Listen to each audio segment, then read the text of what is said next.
Howdy ho neighbors, so I'm here with my friend, and tell me your name. David. David, where are you from, David? From Lebanon. Alright, so we're gonna go check out Devin Graham's panel, his interview. Hey, how's it going, man? So we're gonna check out his panel. It's gonna be exciting because I'm using his stabilizer right now. We gotta book it.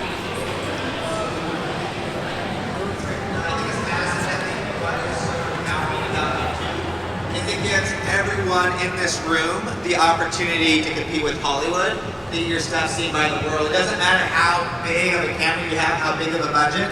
Like some of our most watched videos were shot on cameras that I was borrowing from friends because I didn't have money to actually afford a camera at that time.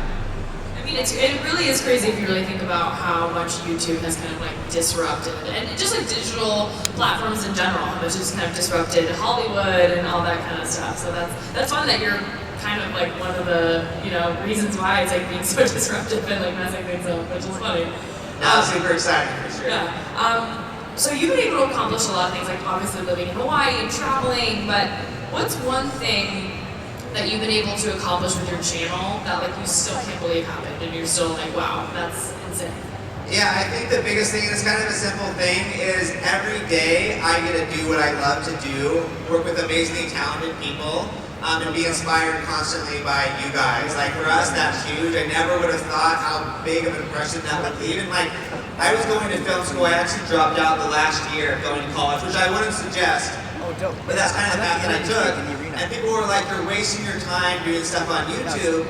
But it's like we're always getting emails from people all around the world saying how you inspire me because of your videos and changed my life. And it's like, it's just a short, simple 2-minute video, but seeing how it impacts people, it's really exciting and it makes it all worth it. Do you have any places on your travel bucket list that you're dying to go to? That's a great question. We are constantly traveling, so I've been very fortunate to kind of see the world and travel the world. As far as like top 5 favorite places that I've actually traveled to, I'd say Tahiti, Ireland, Iceland, Nepal, and New Zealand is some of my top 5. As far as like where I want to go, I'd say Thailand is probably up there as like number 1, 2, or 3, and Vietnam. Out of all the things you've done on your channel so far, what would you say is one of your favorite? It's usually, my favorite videos are usually the ones that have the most success, because I'll put my heart into a video, and I'm super proud of it, and then I put it on YouTube, and if people don't like it, then I end up hating that video, sadly, but that's kind of the truth of it.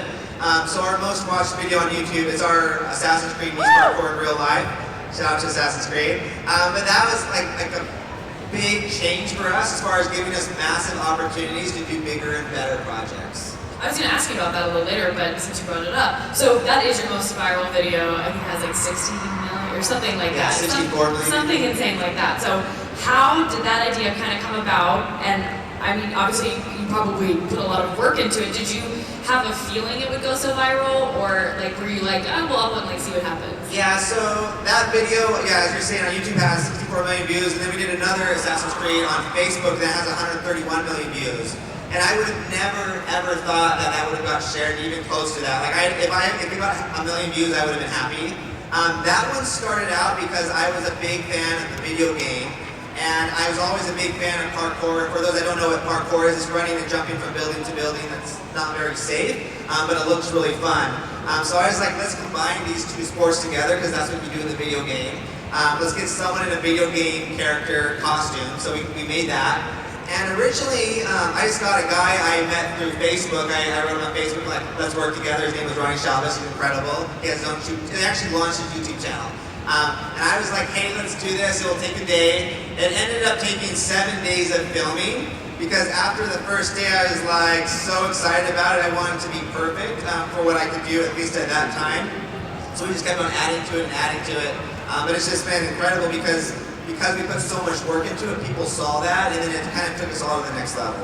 Well, and that's why, it can be such a crapshoot though, because sometimes you can put in so much effort and you can really just try your hardest and like it doesn't really go anywhere. And then there are other times where you just kind of do something and you're not really thinking about it and it just like goes crazy and you're like, there's no, So I guess going off of that, do you think that there's like a perfect recipe or a formula to make a viral video, or do you think it's just like you know, do what you like, and if people like it. Yeah, I know, I think there's definitely strategy to it, but I will say like that is so many of our videos we'll spend a ton of money and time on, and then they'll totally bomb. It's the worst going ever. Have you guys heard of Pokemon Go? Anyone? Raise the hands, a couple of you guys.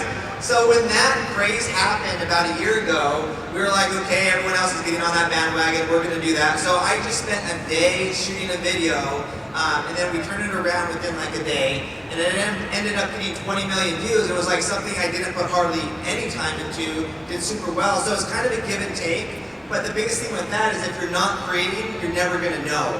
So it's just constantly creating, because that's gonna increase your chance of winning the YouTube lottery, as they say.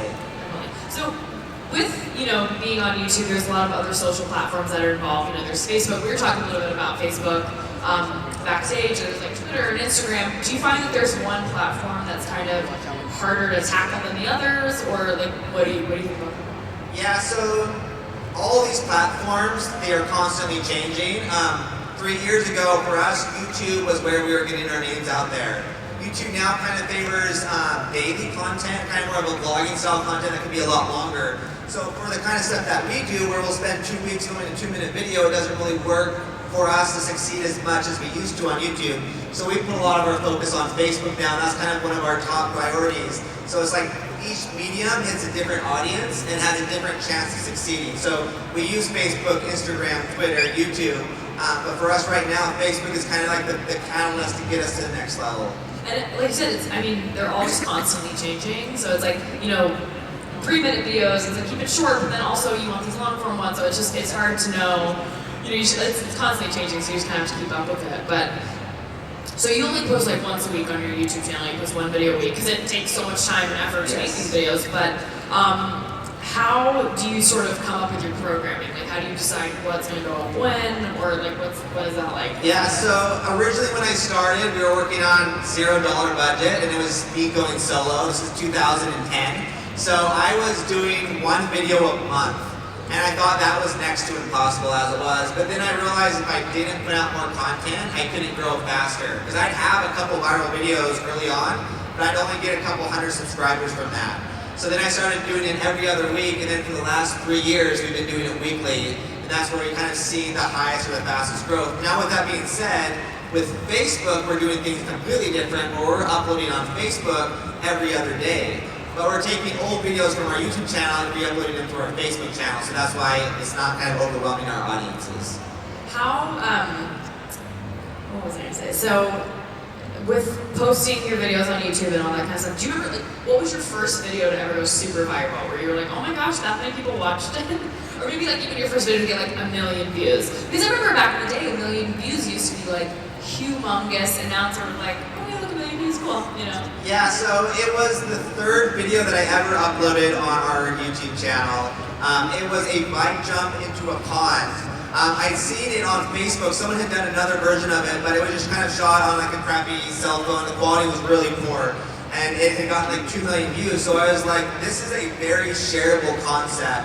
What if I took that idea and made it my own and made it more professional looking?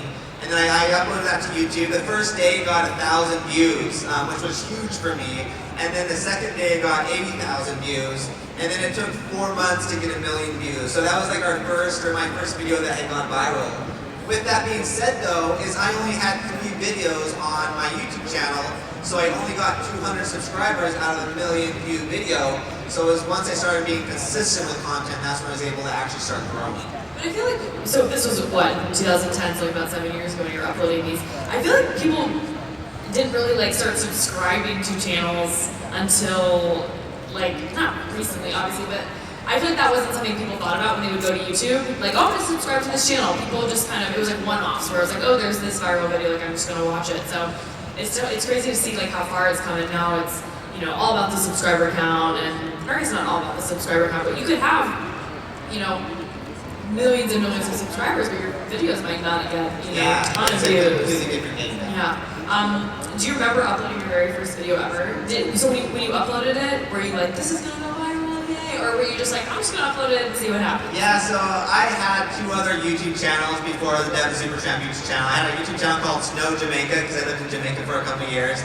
And Then I had another YouTube channel called Greenlight Films, because when I started a film production, that's what I called our films. And nothing ever happened with those videos. It was originally just me making videos, and I didn't care who watched it. I just wanted more than anything just to upload it and be able to send it to my family, because I was going to school that time.